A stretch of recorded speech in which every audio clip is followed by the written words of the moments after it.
Om Swastiastu, semangat pagi anak-anak ibu. Semoga kalian dalam keadaan sehat selalu ya. Salam semangat selalu dari Ibu Widi. Welcome to back my channel Niputu Wilyawati dalam proses pembelajaran daring atau online khusus di pelajaran Bahasa Indonesia kelas 12. Nah, untuk pertemuan hari ini kita akan melanjutkan pembahasan contoh-contoh soal UASP yaitu ujian akhir satuan pendidikan. Jangan lupa sebelum kita lanjut ke contoh soal atau pembahasannya, jangan lupa video ini selalu di-subscribe, like, komen, dan share video ini ke sosial media lainnya. Terima kasih.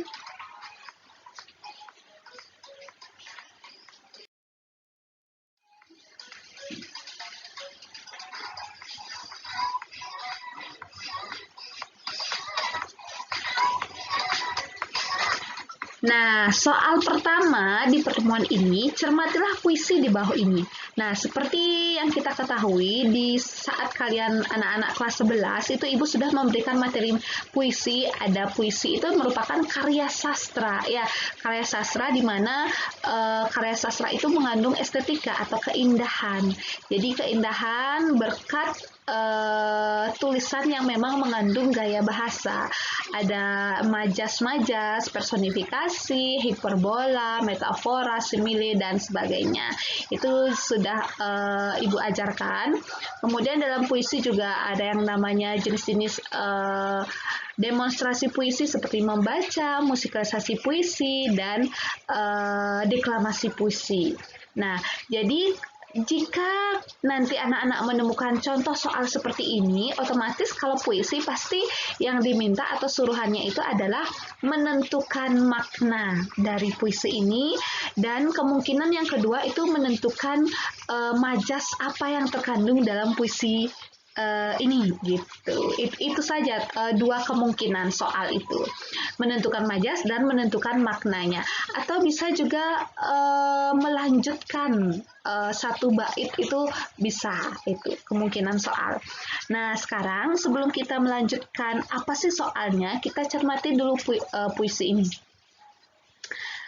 Andai esok tak ada lagi mentari, arah langkah terhenti seketika. Langit berubah warna kelabu, bunga-bunga mendadak layu, angin dan embun pagi berhenti menyapa. Nah, dari satu bait puisi ini kita bisa lihat yang paling dominan itu di sini ada baris yang terakhir, yaitu yang kelima. Di sini angin,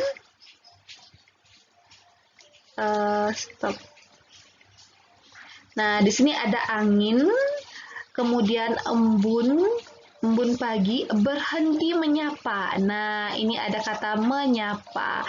Jadi di sini bisa dikatakan majas personifikasi karena seolah-olah sesuatu benda atau sesuatu seolah-olah hidup bagaikan manusia. Di sini menyapa gitu ya, angin, embun, pagi menyapa. Kemudian ada juga arah langkah terhenti. Nah, ini terhenti seketika gitu. Jadi sebenarnya dalam puisi setiap bait atau semua baris itu memang mengandung ada yang namanya majas ya, tapi yang lebih dominan yang paling terlihat sekali itu ini ya, menyapa, kemudian terhenti seketika. Nah, next, apakah soalnya? Kita lihat sekarang.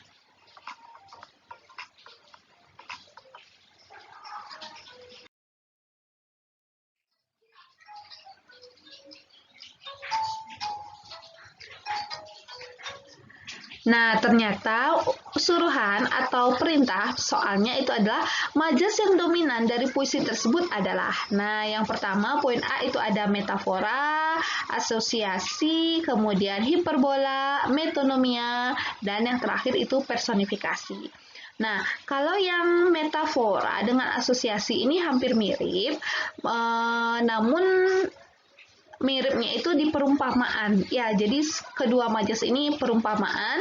Kemudian kalau hiperbola itu suatu hal yang di luar logika atau tidak wajar atau berlebih-lebihan. Kalau metonimia itu menyatakan istilah atau merek. Ya, merek, contohnya seperti, nah ayo tolong belikan ibu kiwi gitu. Entah itu maknanya maksudnya kiwi buah atau kiwi semit sepatu gitu. Itu. Jadi ada merek barang. Kalau personifikasi itu jadi sesuatu yang dinyatakan atau dibuat sengaja seolah-olah hidup gitu. Jadi yang lebih tepat untuk jawaban ini atau pertanyaan ini mengenai puisi tadi itu yang Ibu garis bawahi itu adalah jawabannya E ya. Jadi personifikasi. Jadi suatu benda atau sesuatu yang memang dijadikan seolah-olah hidup. Jadi jawabannya E. Next untuk soal berikutnya.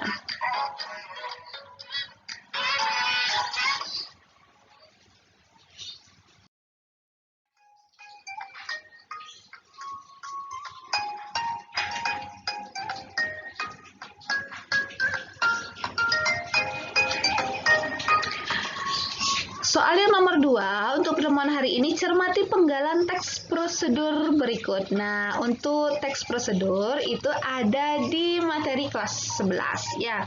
Jadi prosedur itu ada langkah-langkahnya, ada tahap-tahapnya untuk melakukan sesuatu dan membuat sesuatu, ya. Diingat-ingat lagi, buka kamusnya, catatan bahasa Indonesia. Nah, kita cermati dulu.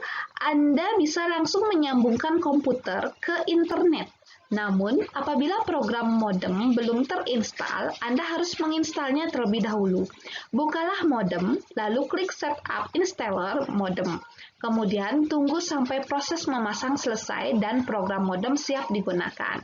Nah, jika soal seperti ini, yang kemungkinan soalnya yang diminta itu adalah mencari sinonim atau padan kata, atau sebaliknya itu mencari antonim atau lawan kata. Kemudian ada juga kata-kata sukar. Jadi kalian itu disuruh untuk mencari makna atau definisi arti dari kata-kata sukar yang ada di teks ini gitu. Nah, sekarang yang perlu kita perhatikan sebelum kita merujuk ke soal, itu di sini ada kata menyambungkan. Kemudian ada juga kata komputer. Nah, ini komputer, menyambungkan. Terus ada juga kata istilah internet. Kemudian apa lagi internet? Ada istilah menginstal. Terus memasang. Nah, memasang apalagi?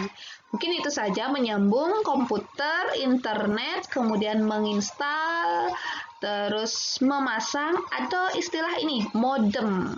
Nah, banyak istilah sukar dalam artian yang memang ada arti lain gitu maksud Ibu. Ini teks prosedur. Nah, sekarang kita lanjut soalnya kira-kira apa? Next.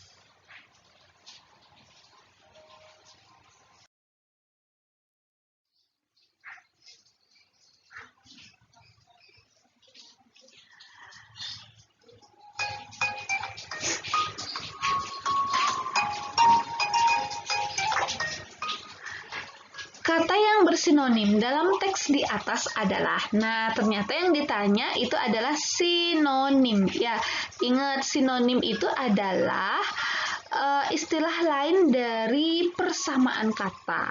Jadi artinya itu sinonim itu adalah kata-katanya yang berbeda namun memiliki makna atau arti yang sama gitu. Jadi kata-katanya beda tapi maknanya sebenarnya sama gitu.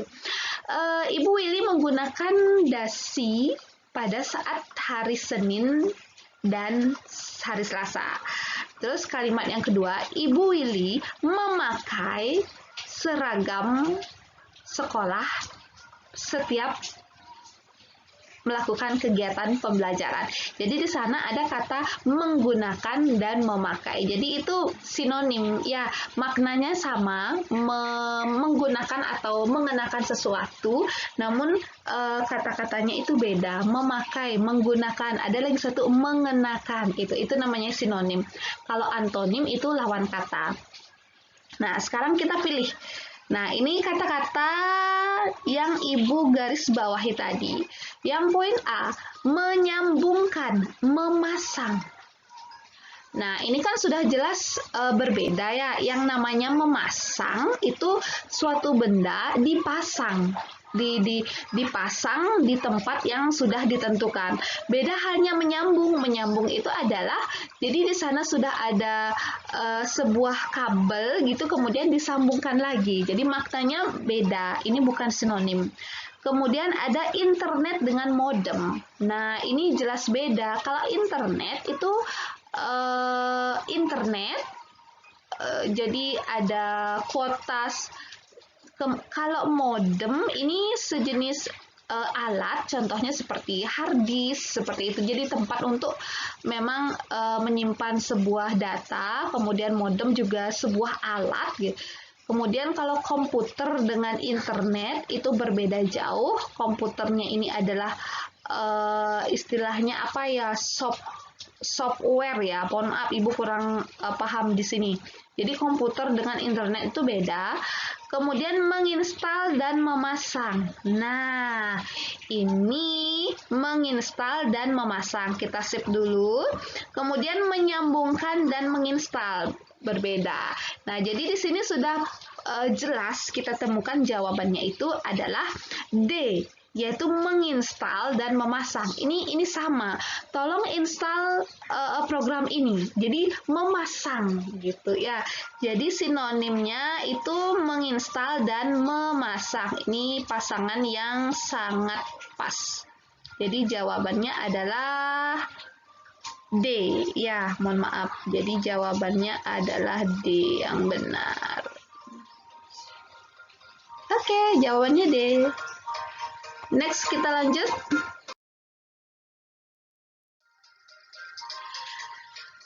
Baiklah anak-anak, untuk pertemuan hari ini pembahasan contoh-contoh soal serta pembahasannya Ibu cukupkan sampai di sini ya. Nah, namun sebelumnya Ibu harap walaupun kondisi seperti ini yang namanya ujian sekolah itu tetap berlangsung, UKK juga tetap berlangsung, apalagi anak perhotelan nanti akan ada ujian kompetensi atau UK. Itu Ibu pesan dari Bu Willy tetap belajar serius. Jadi bisa gunakan prinsip 3S. Kita awali dulu dengan santai, kemudian di pertengahan serius, dan akhirnya kita semua nanti sukses. Itu salam dari Ibu. Nah, jadi untuk pertemuan hari ini Ibu tutup sampai di sini. Salam semangat selalu dari Ibu Willy dan jaga kesehatan. Sampai bertemu di pembelajaran berikutnya. Dadah, sarang he.